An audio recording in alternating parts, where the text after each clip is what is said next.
हम आकाशवाणी के बैतूल केंद्र से बोल रहे हैं। थोड़ी ही देर में आप सुनेंगे सखियों का मनपसंद कार्यक्रम महिला जगत। इसमें पोषण माह के अंतर्गत बाल संरक्षण में बाल कल्याण समिति की भूमिका विषय पर सजीव फोन इन कार्यक्रम प्रसारित किया जाएगा। श्रोता विषय से संबंधित जिज्ञासाओं के समाधान के लिए विषय विशेषज्ञ श्री अभिषेक जैन, अध्यक्ष बाल कल्याण समिति जिला बैतूल, और श्री विनोद इवने, बाल संरक्षण अधिकारी जिला बैतूल से फोन कर समाधान प्राप्त कर सकते हैं। हमारे स्टूडियो के फ़ोन नंबर हैं 231-944 और 234-722। बैतूल का एसटीडी कोड है 07141। श्रोताओं नमस्कार, मैं हूं कांचन और कार्यक्रम है आपका अपना महिला जगत। स्वागत है आप सभी का आपके अपने पसंदीदा कार्यक्रम में।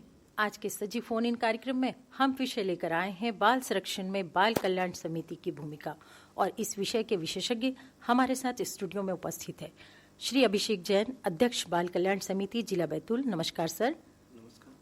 श्री विनोद इवने, बाल संरक्षण अधिकारी जिला बैतूल। नमस्कार सर। नमस्कार मैडम। श्रोताओं, हमारे विषय विशेषज्ञ से आप भी अपने प्रश्न पूछ सकते हैं, अपनी जिज्ञासाओं का समाधान कर सकते हैं बच्चों की सुरक्षा को लेकर, जिसके लिए करना होगा अभी यानी कि 10:30 से 11 बजे तक इस कार्यक्रम में फोन कॉल्स। तो देर किस बात की, उठाइए अपना फोन और डायल करें हमारे इन फोन नंबर्स पर। हमारे नंबर्स हैं 7141231944, साथ ही एक और नंबर है 7141234722 पर।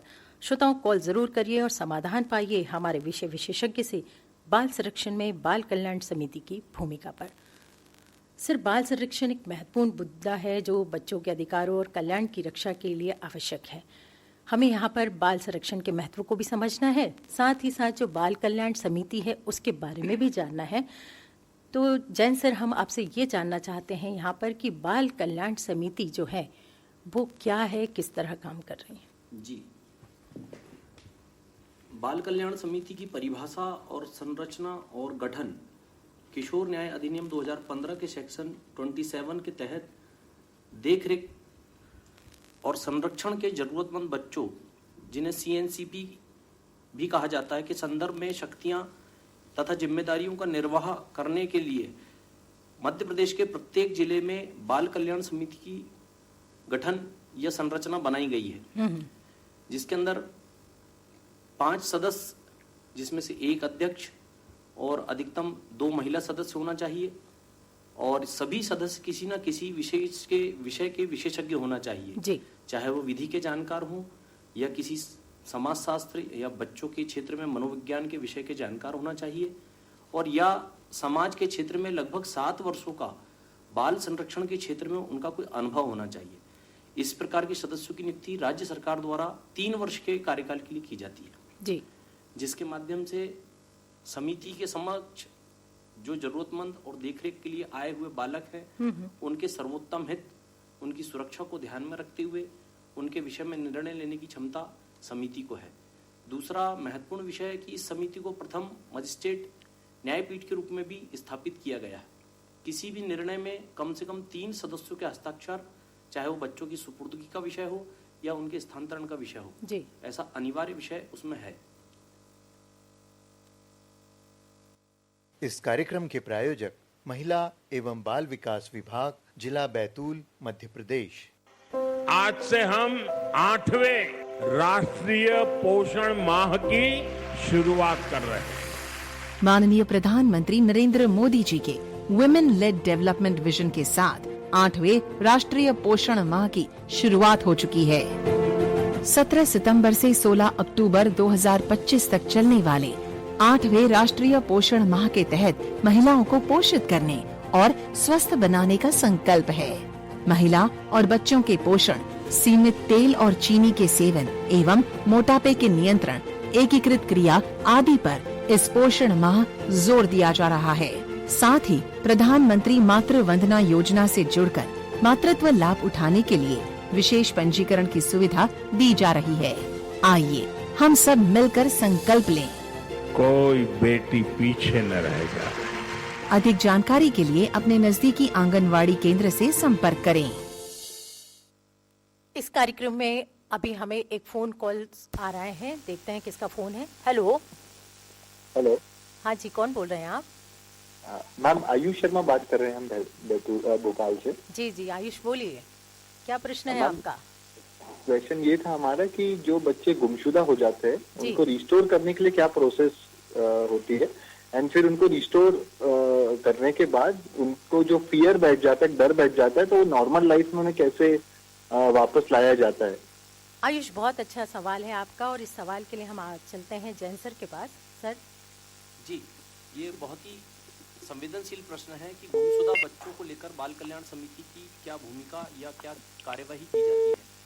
तो इस मामले में अलग अलग स्थिति होती है। कई बार बच्चे रेलवे स्टेशन पे या किसी अन्य स्थान पर मिल जाते हैं, और कई बार हमें ऐसा लगता है कि इन बालकों को हम किस माध्यम से CWC यानी बाल कल्याण समिति के समक्ष उपस्थित कराएं।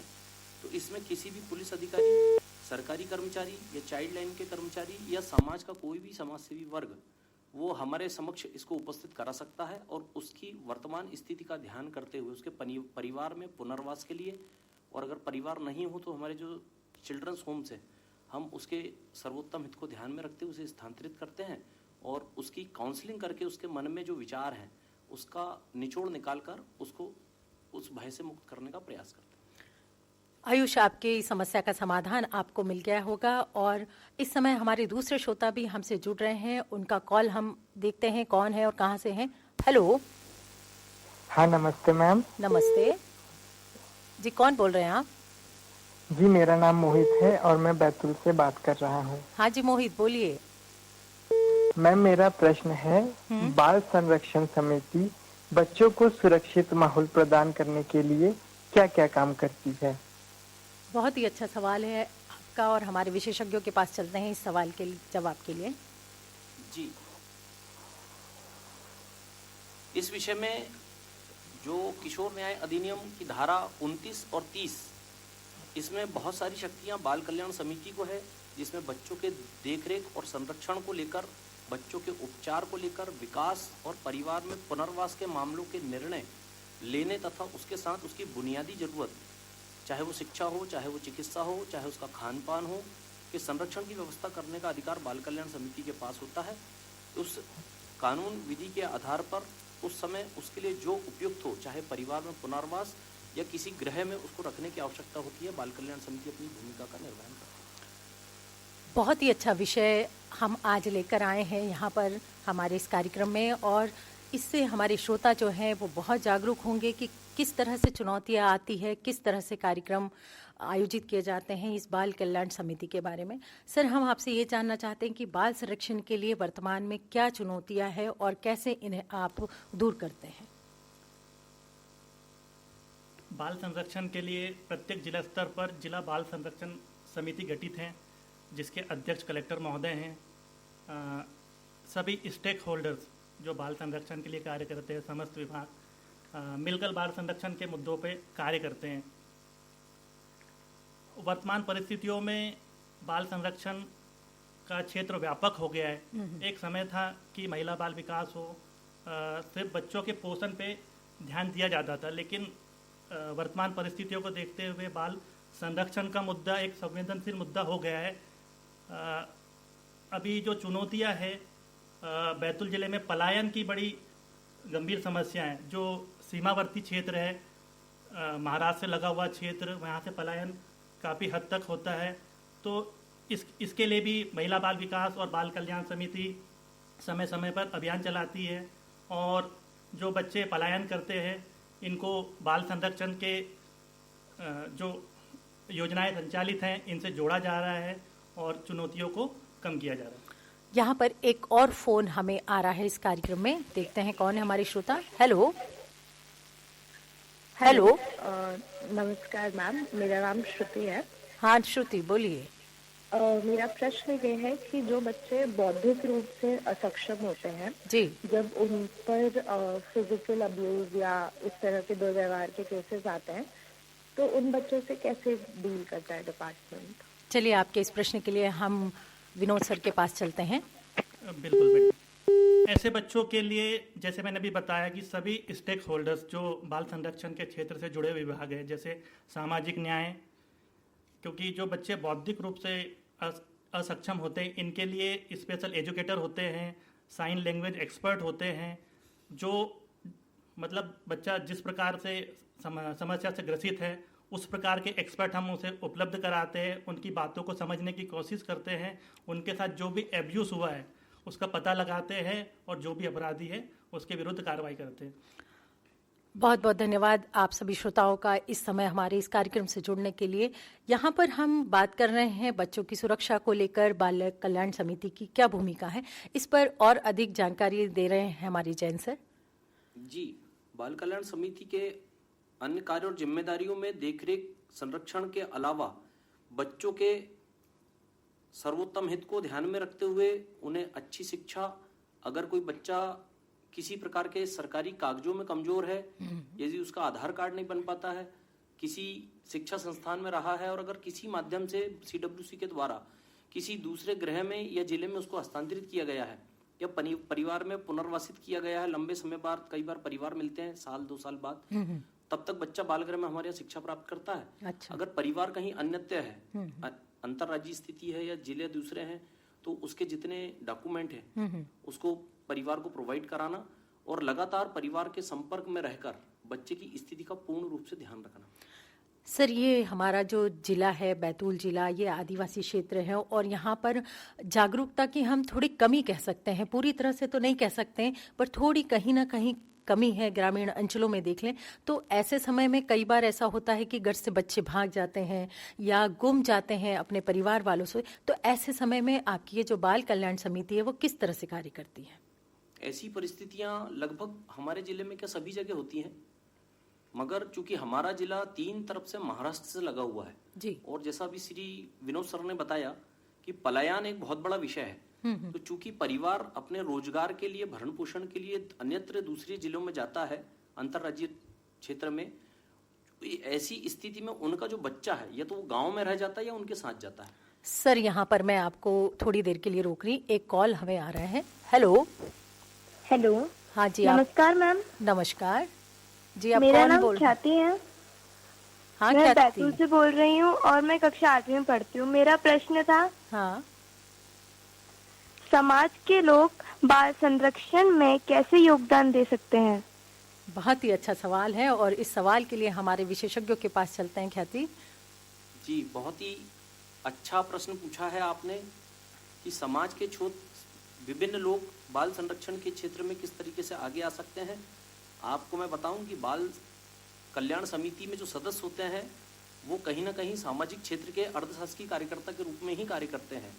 हम समाज के क्षेत्र में अनुभव लेकर बाल कल्याण के क्षेत्र को पुष्ट करने के लिए सरकार की तरफ से 3 साल का जो कार्यकाल है, हम उस निमित्त ही आप लोगों के बीच में काम करते हैं और जो हमारे जिले की विभिन्न समस्याएं आती जिस पे हम लगातार अभी चर्चा कर रहे हैं, जैसे जैसे विषय आते हैं उसके आधार पर उसका निर्णय लेकर उसकी पुनरावृत्ति ना हो, ऐसा हमारी समिति निर्णय करती है और समाज में विभिन्न लोग NGO के माध्यम से या व्यक्तिगत संस्थाओं के माध्यम से भी बाल संरक्षण के क्षेत्र में बहुत अच्छे काम कर रहे हैं।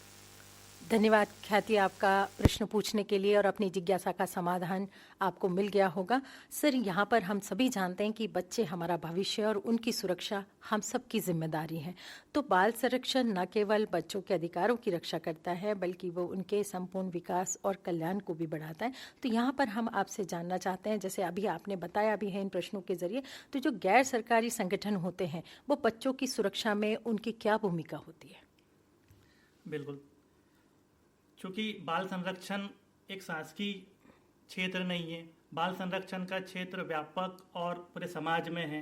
तो भी सामाजिक संगठन है विभाग से जुड़ के, जैसे बच्चों की काउंसलिंग करना हो, बच्चों को कुछ मदद पहुंचाना हो, जैसे पहले चाइल्ड लाइन भी अशासकीय संस्था द्वारा संचालित होती थी, अभी वर्तमान में महिला बाल विकास द्वारा चाइल्ड लाइन का संचालन किया जा रहा है। तो कई बार बच्चों को अन्य प्रदेश में, अन्य जिले में ट्रांसफ़र करना होता है, तो इसमें भी अशासकीय सदस्य पुलिस के साथ मिलकर मदद कर सकते हैं।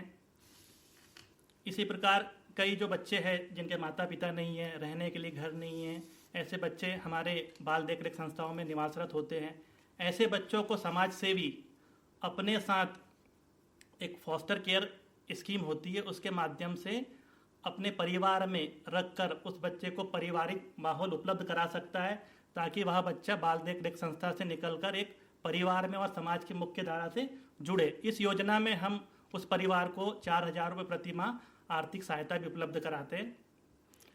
सर, अभी आप देख रहे हैं कि सोशल मीडिया पर बच्चे, बड़े, बूढ़े सभी लोग बहुत एक्टिव हो रहे हैं। तो ऐसे में जो छोटे बच्चे हैं उनको हम किस तरह से, जो ऑनलाइन एक तरह से फ्रॉड हो रहा है, या उनकी सुरक्षा हम किस तरह से कर सकते हैं? ये बात बिल्कुल सही है कि इलेक्ट्रॉनिक मीडिया के माध्यम से जो विभिन्न ऐप्स चल रहे हैं, इंस्टाग्राम, फेसबुक, इसके माध्यम से बच्चे भारत नहीं सभी जगह जुड़ जाते हैं और अपरिचय के कारण बहुत सारे विषय जो उनके काम के नहीं हैं वे उनमें लिप्त होते हैं और इसके परिणाम भी हम देखते हैं। मगर इस क्षेत्र में एक जागरूकता जो है सबसे बड़ा विषय है। इसके लिए परिवार से शुरुआत होना चाहिए। विभिन्न प्रकार की समाज सेवी संस्थाएं भी इसको लेकर कैंप के माध्यम से जानकारी जुटाने का काम करती है और बच्चों तक पहुंचाने का काम करती है कि उनके वर्तमान हित में कौन सी चीज उनकी सहायक है, वो मीडिया से उस चीज को पॉजिटिव रूप में लें और नकारात्मक चीजों को हटाएं। और चूंकि एक 18 वर्ष से कम जो आयु का वर्ग है, जिसे हम किशोर या बालक बालिका के रूप में कहते हैं, इसमें जो जेजेबी एक्ट है, किशोर न्याय अधिनियम 2015 में धारा 74 में एक सेक्शन है जिसके अंदर बच्चों की गोपनीयता, 18 वर्ष से कम की, उनका नाम, फोटो, परिवार, अगर कोई बच्चा हमारे पास सीएनसीपी के रूप में आता है तो उसे हमको बनाए रखना है, मीडिया में उसको उजागर नहीं करना है और जितना विषय मीडिया में जाना चाहिए केवल इस क्षेत्र का उतना ही जाए। बाकी हम सब जागरूकता के माध्यम से विषय समाज में नीचे तक पहुंचाने का प्रयास करते हैं। इस समय एक श्रोता हमारे साथ जुड़ रहे हैं। हेलो। हेलो। हाँ जी, आप कौन और कहाँ से बोल रहे हैं? हाँ, मैं अस्मिता सिंह बात कर रही हूँ, मैं नागपुर से बात कर रही हूँ। जी अस्मिता जी, बोलिए। मेरा एक क्वेश्चन था सर से कि बच्चों को शारीरिक और भावनात्मक शोषण से कैसे बचाया जा सकता है? बहुत ही अच्छा प्रश्न है अस्मिता आपका, और आपके इस प्रश्न के लिए हम हमारे विशेषज्ञ के पास चलते हैं। बिल्कुल मैडम, शारीरिक शोषण की शुरुआत बहुत कम एज से होती है। इसकी रोकथाम के लिए सर्वप्रथम हमें बच्चों में गुड टच और बैड टच, अच्छा छूना और बुरा छूना, इसकी शुरुआत करना चाहिए। जैसे ही बच्चा स्कूल जाना स्टार्ट करता है, बच्चे को हमें बताना चाहिए गुड टच क्या है, बैड टच क्या है। इसके लिए सभी स्कूलों में भी समय समय पर जागरूकता अभियान चलाया जाता है, बच्चों को जागरूक किया जाता है। महिला बाल विकास एवं हमारे बाल कल्याण समिति के माननीय अध्यक्ष श्री अभिषेक जैन द्वारा भी प्रत्येक बच्चे से काउंसलिंग के माध्यम से, या जो भी बाल कल्याण समिति में उपस्थित होते हैं, इस चीज़ पे उनका विशेष रूप से फोकस होता है कि किसी भी बच्चे के साथ शारीरिक और मानसिक रूप से शोषण ना हो। अगर किसी भी बच्चे के साथ शारीरिक या मानसिक रूप से शोषण होता है तो एक टेली मानस, जिसमें आप बच्चे की काउंसलिंग करवा सकते हैं, या बाल कल्याण समिति में भी हमारे काउंसलर्स होते हैं, बाल कल्याण समिति सदस्य होते हैं और माननीय अध्यक्ष भी होते हैं। तो ऐसे बच्चों की आप वहाँ काउंसलिंग भी करवा सकते हैं। काउंसलिंग के माध्यम से बच्चे को क्या समस्या हो रही है, उसका किस प्रकार शोषण हो रहा है, इसका पता लगाया जाता है और बच्चे का निदान किया जाता है। धन्यवाद अस्मिता आपका इस प्रोग्राम से जुड़ने के लिए। यहाँ पर हम बात कर रहे हैं बाल संरक्षण में बाल कल्याण समिति की क्या भूमिका होती है इस विषय पर, और साथ ही हमारे विशेषज्ञ आपके प्रश्नों के उत्तर भी दे रहे हैं। और भी श्रोता हमसे जुड़ना चाहते हैं जो इस समय रेडियो ऑन करके बैठे हैं, उनके लिए नंबर बता देते हैं। नंबर है 7141231944, 7141234722। इन पर आप कॉल्स कर सकते हैं और अपनी जिज्ञासाओं का समाधान हमारे विशेषज्ञों से ले सकते हैं। यहाँ पर जैसे हम बात कर रहे हैं बाल संरक्षण को लेकर, बाल कल्याण समिति के भूमिका को लेकर, तो यहाँ पर कई बार ऐसा हम देखते हैं, समझते हैं कि किसी को कोई समस्या आई बच्चों को और उनको नंबर नहीं पता होता है कि कहाँ हम रिपोर्ट करें या तुरंत में कैसे मदद लें। तो इसके लिए उन्हें क्या करना चाहिए? इसके लिए विभाग की तरफ से एक चाइल्ड हेल्पलाइन नंबर है 1098 जी 1098। इस प्रकार का कोई भी विषय आता है तो समाज का कोई भी व्यक्ति, कोई भी वर्ग 24 घंटे 7 दिन इस नंबर को लगा सकता है, जिसमें रात बिरात कभी कोई बालक बालिका किसी को ऐसी असहाय जगह मिलती है और अगर वो व्यक्ति अपने व्यक्तिगत काम से भी है तो इस नंबर पर फोन लगाकर सूचना दे सकता है। या फिर जो हमारे विभाग के द्वारा एक वन स्टॉप सेंटर चलता है विशेषकर बालिकाओं के लिए, ये वहां पहुंचा सकते हैं ताकि उनका संरक्षण और देखरेख संपन्न हो सके। श्रोताओं और सखियों, आपके आसपास भी ऐसे कोई बच्चे या ऐसे कोई बालिकाएं दिखते हैं जिनके साथ कोई घटनाएं घटित हो रही है या आपको लगता है कि वो किसी समस्या से ग्रसित हैं, तो आप 1098 पर कॉल करके बता सकते हैं ताकि उनको तुरंत ही समाधान मिल सके। यहाँ पर सर हम आपसे जानना चाहते हैं कि बच्चों की सुरक्षा को लेकर कौन कौन सी सरकारी योजनाएं चल रही हैं? बिल्कुल, मिशन वात्सल्य भारत सरकार की एक महत्वपूर्ण योजना है जी। मिशन वात्सल्य के अंतर्गत ही बच्चों के लिए बहुत सी योजनाएं संचालित होती हैं। हम महिला एवं बाल विकास विभाग के माध्यम से बच्चों को 2 प्रकार से सुविधाएं उपलब्ध कराते हैं। संस्थागत सेवाएं, जितनी भी हमारी संस्थाएं होती है, बाल देखरेख संस्थाएं, जिन बच्चों के पास रहने के लिए घर नहीं है, माता पिता जीवित नहीं हैं या बच्चों को अपने परिवार में सुरक्षित माहौल उपलब्ध नहीं हो पा रहा है, ऐसे बच्चों के लिए बाल देखरेख संस्थाएं संचालित होती है। ये संस्थाएं भी भिन्न भिन्न प्रकार की होती है। अगर बालक या बालिका 0 से लेकर 6 वर्ष का हो तो ऐसे बच्चों को हम शिशु गृह में बाल कल्याण समिति के आदेश से प्रवेशित कराते हैं। इसी प्रकार बालक या बालिका 6 से 18 वर्ष के हो तो इनके लिए पृथक पृथक बाल गृह संचालित होते हैं, बाल गृह बालिका और बाल गृह बालक। ऐसी संस्थाओं में बाल कल्याण समिति के आदेश से इन बच्चों को प्रवेशित किया जाता है। जो बच्चे अनाथ होते हैं, जिनके माता पिता नहीं या जिनके परिवार का पता नहीं होता है, ऐसे बच्चों को हम दत्तक ग्रहण या गोद लेना, जिसे हम आम बोलचाल की भाषा में बोलते हैं, उसके लिए आगे प्रक्रिया करते हैं। सर्वप्रथम हम बच्चे का परिवार खोजते हैं, क्योंकि बच्चे का सर्वोत्तम हित परिवार में ही होता है। सारी कोशिशों के बाद भी बच्चे का परिवार नहीं मिलता है तो हम उस बच्चे को दत्तक ग्रहण के लिए विधि मुक्त करने की प्रक्रिया प्रारंभ करते हैं। इस प्रक्रिया में सर्वप्रथम हम समाचार पत्रों में विज्ञप्ति प्रकाशित करवाते हैं। उस बच्चे के जैविक या जो भी संरक्षक हो, अगर हो तो बाल कल्याण समिति के समक्ष अपना दावा प्रस्तुत कर सकते हैं। अगर सभी वैध दस्तावेजों के साथ समिति के समक्ष प्रस्तुत होते हैं, उसके बाद समिति निर्णय लेती है। अगर बच्चे के जैविक माता पिता या संरक्षक हो तो बच्चे को परिवार में सुपुर्द कर दिया जाता है। अगर बच्चे का परिवार नहीं मिलता है तो इस स्थिति में बच्चे को दत्तक ग्रहण के लिए विधि मुक्त घोषित कर दिया जाता है। इस बच्चे को कोई भी दंपति दत्तक ग्रहण पर ले सकता है। इसके लिए मिशन वात्सल्य की एक वेबसाइट है। पहले ये कारा पोर्टल हुआ करता था, अब उस कारा पोर्टल को मिशन वात्सल्य पोर्टल पर मर्ज कर दिया गया है। क्योंकि समाज में हम आज भी बच्चा गोद लेना मतलब आपस में अगर किसी के पास ज़्यादा बच्चे हो या बच्चे का पालन पोषण करने में वह परिवार सक्षम नहीं हो तो इस स्थिति में आपस में बच्चा गोद ले लिया जाता है, जो कि अवैध है। इसलिए जब भी बच्चा गोद ले या दत्तक ग्रहण पर ले, वैध प्रक्रिया के माध्यम से ही बच्चा गोद लेना चाहिए। इसी प्रकार हमारी जो दूसरी सेवाएं हैं गैर संस्थागत सेवाएं जी। जो बच्चा परिवार में है लेकिन ज़रूरतमंद हो, ऐसे बच्चे के लिए एक महत्वपूर्ण योजना संचालित है, स्पॉन्सरशिप योजना। मुझे बताते हुए खुशी हो रही है कि बैतूल जिला हमेशा टॉप 3 में रहा है इस योजना के चिन्हांकन में, और इस वित्तीय वर्ष में भी हम टॉप 3 में हैं। अभी 3200 बच्चों का हमने चिन्हांकन किया है।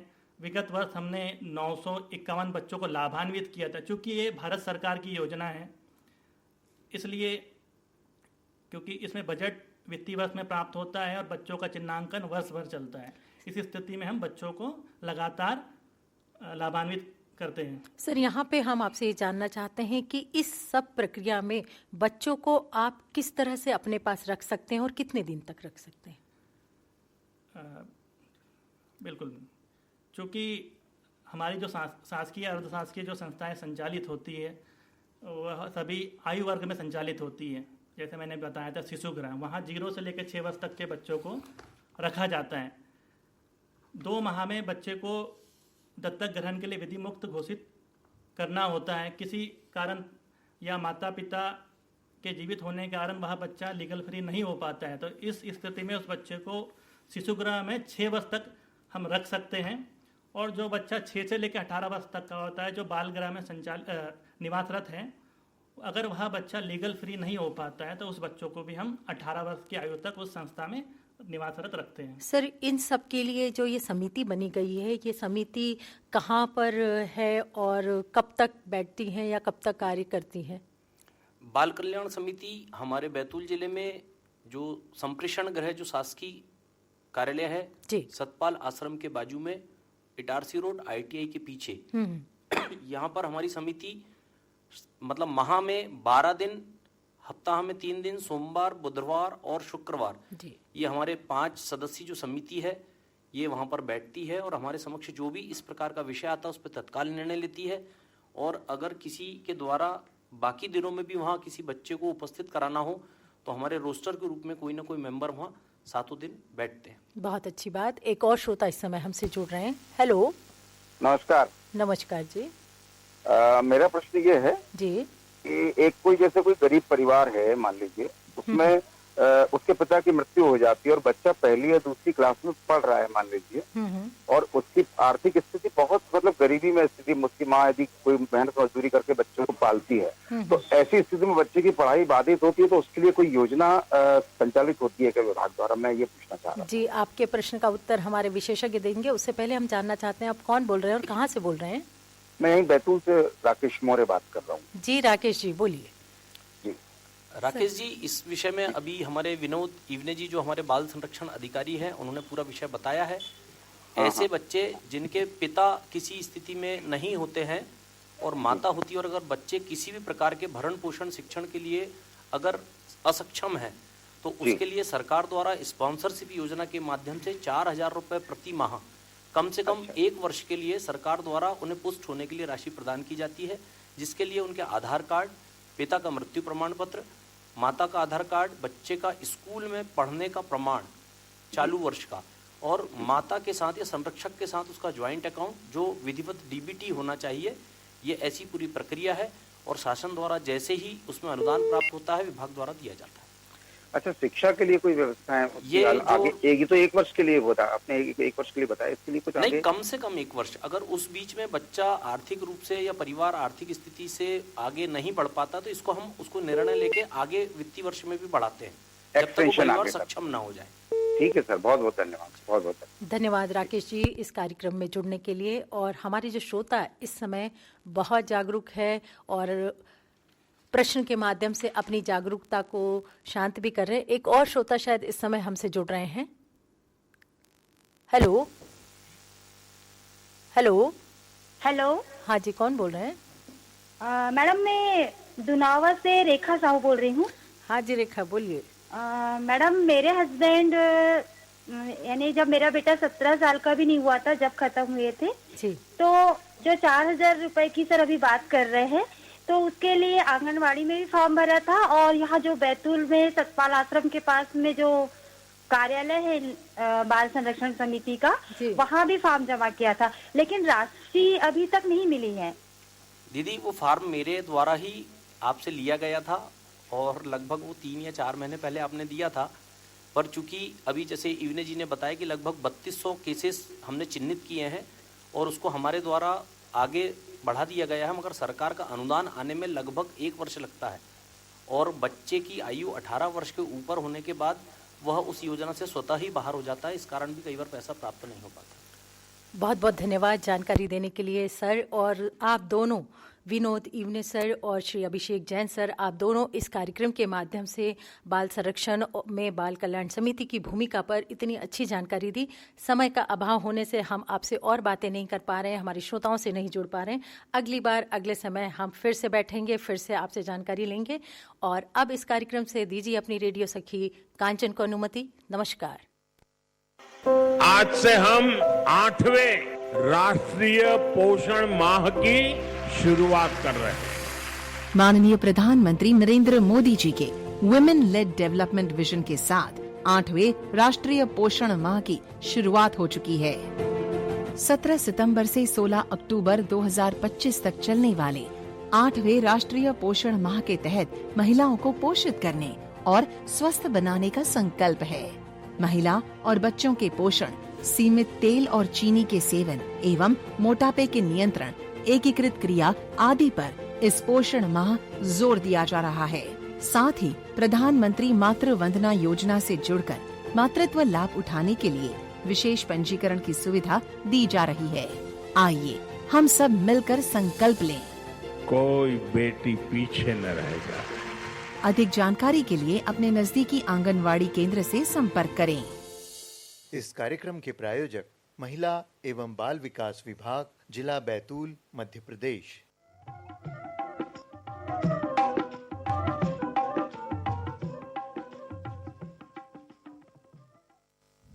अभी आप सुन रहे थे कार्यक्रम महिला जगत। इसके अंतर्गत बाल संरक्षण एवं बाल कल्याण समिति की भूमिका विषय पर सजीव फोन इन कार्यक्रम प्रसारित किया जा रहा था। कार्यक्रम में विशेषज्ञ थे श्री अभिषेक जैन, अध्यक्ष बाल कल्याण समिति जिला बैतूल, और श्री विनोद इवने, बाल संरक्षण अधिकारी जिला बैतूल। आज के इस कार्यक्रम में ब्रॉडकास्टिंग इंजीनियर थे कांता प्रसाद टिकारे, गिरीश कमल चौहान और अनिल भूमरकर। कार्यक्रम का संचालन कर रही थी कांचन पात्रीकर और कार्यक्रम के प्रस्तुतकर्ता थे